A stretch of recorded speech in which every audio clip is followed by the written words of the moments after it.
Take a look at two vegetable beds side by side. The bed on the left, the leaves are yellowing, riddled with holes, and curled up like burnt paper.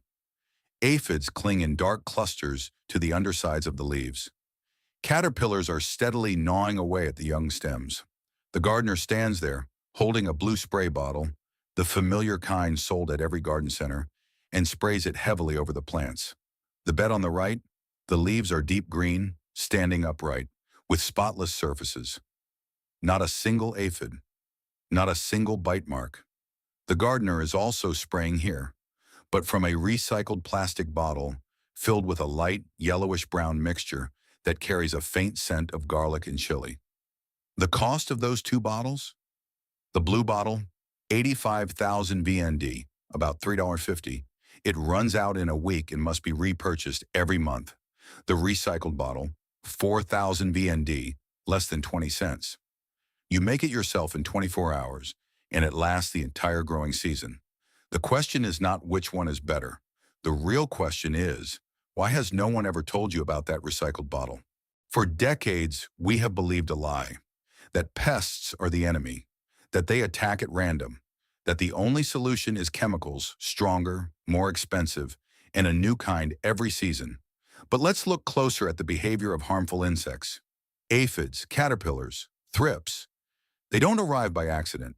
They seek out specific plants using chemical signals. Every insect species possesses highly sensitive olfactory receptors, capable of detecting volatile compounds from plants at concentrations of just a few parts per billion, ppb. When a plant is weak, malnourished, or lacking natural defenses, it emits a chemical signal like a beacon, attracting insects.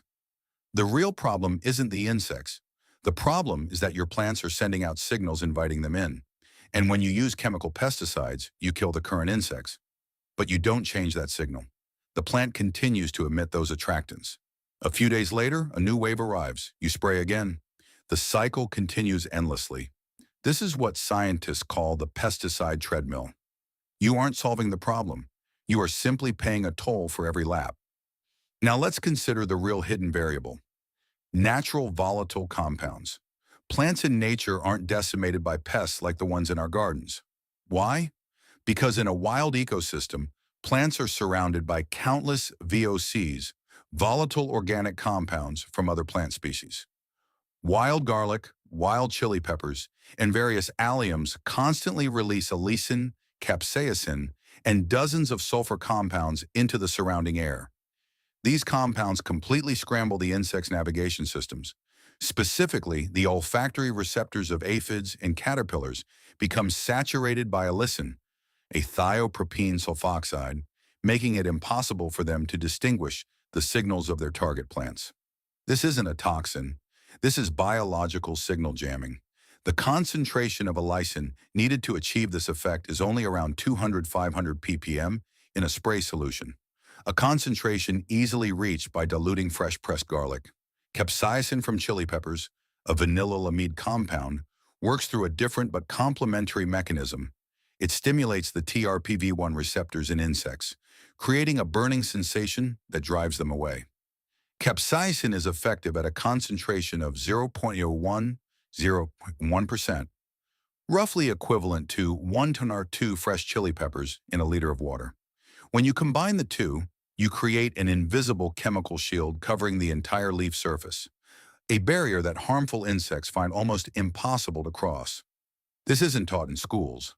It isn't sold in garden centers, because it doesn't keep you on the treadmill of buying. The global pesticide market reached a value of $84 billion in 2023. Southeast Asia alone accounted for over $8 billion, and Vietnam is one of the fastest growing markets. Let's look at the numbers on a household level. A small-scale vegetable farming household in Vietnam spends an average of 1.2 to 2.5 million VND, roughly $50 to $100 a month on pesticides, according to survey data from the Plant Protection Research Institute. In a year, that is $600 to $1,200. Over 10 years, that is $6,000 to $12,000 for a consumable supply that creates no value other than disrupting an attack cycle that it cannot completely solve. Compare this with the garlic chili method. The material cost per mix, $3,000 and $5,000 VND, about 15 to 20 cents. The frequency of mixing, once every 1 to 2 weeks. The annual cost, under 300,000 VND, less than 13. The difference, it is over 50 times cheaper, and its effectiveness has been proven in multiple independent studies. But there is something even more interesting to discuss. Agrochemical companies aren't keeping this information a closely guarded secret. They don't need to. Market mechanics do it naturally. There is no profit in selling you something you can make yourself right out of your kitchen cabinet. There is no patent for garlic. There is no distribution monopoly for chili peppers. The only thing needed for this method to spread is information, and that information has existed for a very long time. It's just that no one has a financial incentive to broadcast it. What is even more remarkable is that many current commercial pesticides are classified as synthetic pyrethroids or organophosphates, compounds that studies have linked to long-term health risks for users without protective gear. Meanwhile, allicin and capsaicin are food-grade compounds. You eat them every day. Not everything expensive is better. Sometimes the thing that is 50 times cheaper is exactly what you should have been using from the very beginning. This is not a new invention. Before the first synthetic pesticide, DDT, was mass-produced in 1945, farmers around the world had been protecting their gardens with plant-based compounds for thousands of years. In China, agricultural records from the 3rd century AD documented the practice of soaking garlic and allium species in water to spray on crops. The agricultural text Qi Min Yao Shu, 460 AD, one of the oldest surviving agricultural encyclopedias, describes the technique of using plant extracts to protect harvests. In India, the Vedic agricultural system has utilized mixtures of garlic, chili, and neem for at least 2,000 years, not for a lack of options, but because they understood that soil and crops belong to an ecosystem meant to be sustained, not controlled by toxins. In the 1930s and 1940s, before the agrochemical revolution exploded after World War II, many American and European agricultural universities recorded and taught these botanical spray formulas.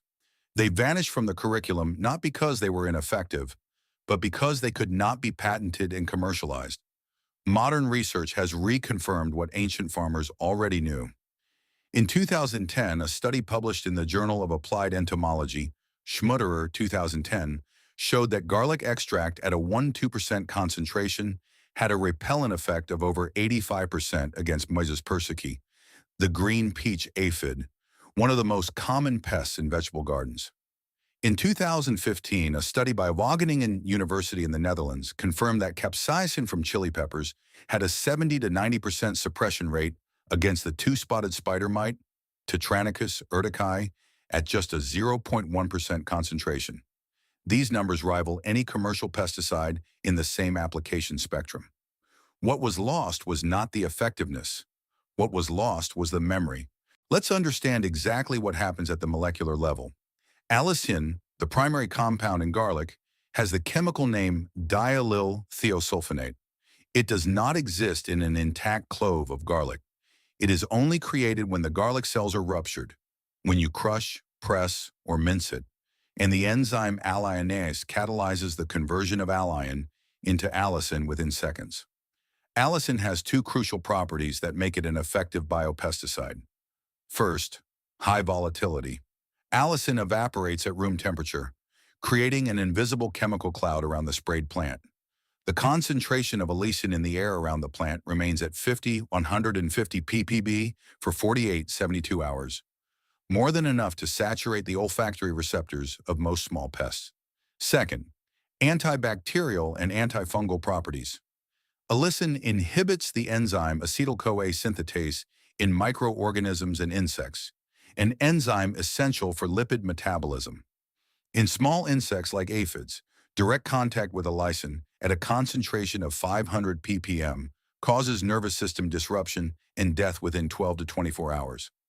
Capsaicin, the active compound in chili peppers, operates through a completely different yet perfectly complementary mechanism.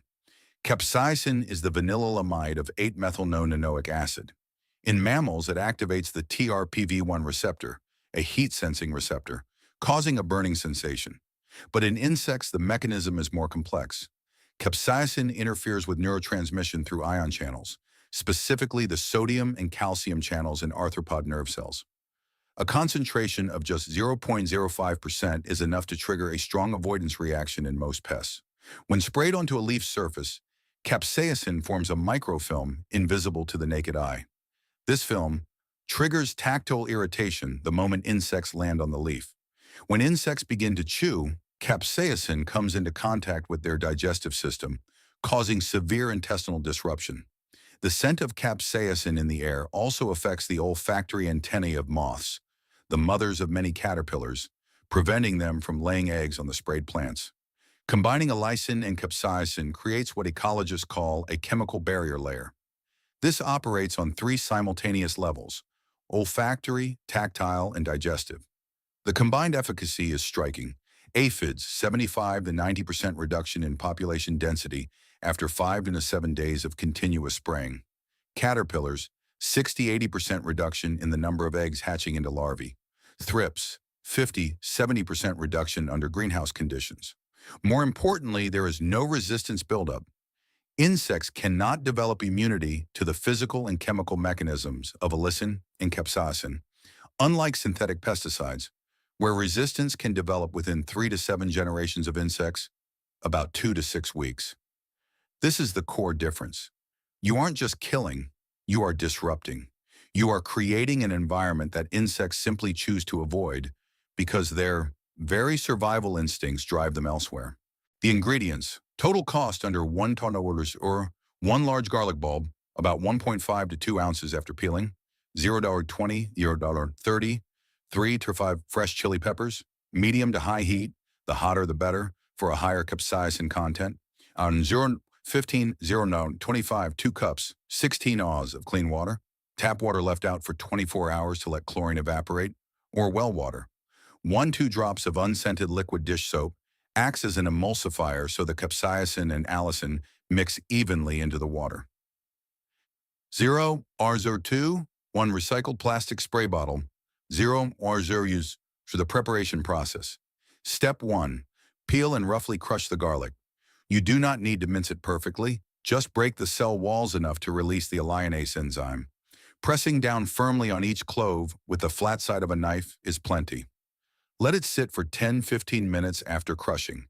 This is the exact window of time the enzyme needs to maximize the conversion of alliin into allicin. Step 2. Slice the chili peppers lengthwise. There is no need to remove the seeds as they contain the highest concentration of capsaicin. Roughly crush or chop them. If you have a blender, pulse them with a half cup, 4 oz of water for 30 seconds. Step 3. Combine the crushed garlic and the processed chili peppers into 1.5 cups, 12 oz of clean water. Stir well, add 1 to 2 drops of dish soap and stir gently. Do not let it foam. Step 4. Let the mixture steep for 8 to 12 hours at room temperature, keeping it out of direct sunlight. Steeping it overnight is ideal. During this time, the allicin continues to extract into the water, steadily increasing in concentration. Step 5. Strain the liquid through a cheesecloth or a fine mesh sieve. Discard the solid remnants. The filtered solution will have a light yellowish-brown color and a distinct, sharp garlic chili scent. Step 6. Dilute before using. Mix 1 part of the concentrated solution with 4 to 5 parts of clean water. The final ratio yields an allicin concentration of roughly 200–400 ppm and capsaicin at about 0.05–0.08%. Application method: spray evenly on both sides of the leaves, paying special attention to the undersides where aphids and insect eggs tend to cluster. Spray in the cool late afternoon or early morning. Avoid high noon when the sun is harsh, as the high heat accelerates evaporation and reduces the lifespan of your chemical barrier. Spray until the leaves are thoroughly wet, but not to the point where the liquid is heavily dripping off the plant and into the soil. For heavily infested plants, spray every 3 to 4 days for the first 2 weeks. For preventative care, spray every 10–14 days. Why is the dish soap so important? Capsaicin is a nonpolar compound. It does not naturally dissolve into water on its own. The soap acts as a surfactant and emulsifier. It coats the capsaicin molecules so they disperse evenly throughout the solution, rather than floating on the surface like an oil slick. Just 1 to 2 drops is enough. Any more will create excess foam that could damage the leaves. This method is not perfect. It is crucial to know when it falls short. First, rain. Allicin and capsaicin are completely washed away after just 20 to 30 minutes of rainfall. If your garden is in a rainy region, you will need to reapply after every heavy downpour. The rainy season demands a higher spraying frequency, every 5 to 7 days instead of the usual 10 to 14 days.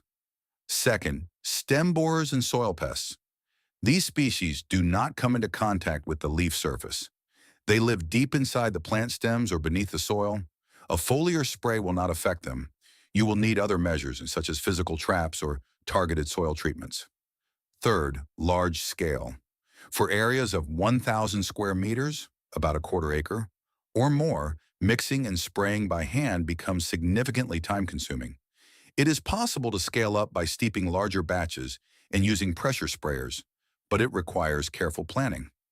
Fourth, allium family plants. Do not spray this solution on leeks, onions, chives, or other allium crops. The added sulfur content can actually cause leaf burn in these specific plants. Fifth, beneficial insects. Timing is everything. Avoid spraying when plants are in full bloom and bees are actively pollinating. While bees are not as sensitive to capsaicin as pest insects, the potent scent of allicin can temporarily disrupt their foraging and navigation behavior. Understanding these limitations does not diminish the value of the method. It simply ensures you use it correctly. When should you start spraying? Ideally, spray preventatively before there are any signs of pests, especially at the beginning of the season, when plants are young and most vulnerable. If pests are already present, start spraying immediately, with a higher frequency during the first 2 weeks. Spraying schedule based on garden condition: clean garden, preventative care, spray every 10-14 days. Mildly infested garden, under 20% of leaves damaged, spray every 5 to 7 days for 2 weeks, then switch to the preventative schedule. Heavily infested garden, over 20% of leaves damaged, spray every 3 to 4 days continuously for the first 2 to 3 weeks, combined with manually removing heavily infested leaves. Signs of success: what you will see. Days 1 to 3. Aphids begin migrating away from the sprayed areas. You might actually see more aphids on the unsprayed tips of the plants. This is a good sign, not a bad one. Days 5 to 7.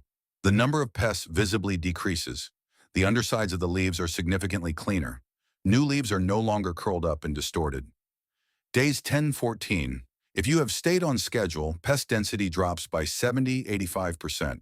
The plant begins pushing out healthy, undamaged new leaves. Weeks 3-4. When it comes to moths, you will notice fewer new eggs laid on the leaves. This is the repellent effect at work on adult insects, the most critical signal of long-term success. Optimization tips: add 1 tablespoon of white vinegar, 5% acetic acid, to the mixture. The lower pH increases the stability of the allicin in the solution by 20-30%. During dry seasons, spray in the late afternoon when the ambient humidity is higher. This slows the evaporation of allicin, prolonging its protective effect. Store the concentrated, undiluted solution in a dark, tightly sealed bottle in a cool place. It will remain effective for 5 to 7 days. After that, make a fresh batch, as allicin breaks down over time and loses its potency. Do not store the diluted solution. Once you mix it with water, use it immediately. There is something far deeper than economic efficiency in all of this. When you buy a pesticide from a store, you are buying a solution that doesn't come with understanding. You don't know how it works. You don't know when not to use it. You don't know what it does to the soil, to the groundwater, or to the microscopic organisms that sustain the soil fertility you depend on. All you know is spray and wait. That is dependency, not knowledge. When you understand that allicin scrambles the olfactory receptors of aphids, and that capsaicin creates an impenetrable chemical barrier, you are learning to read the language of the garden.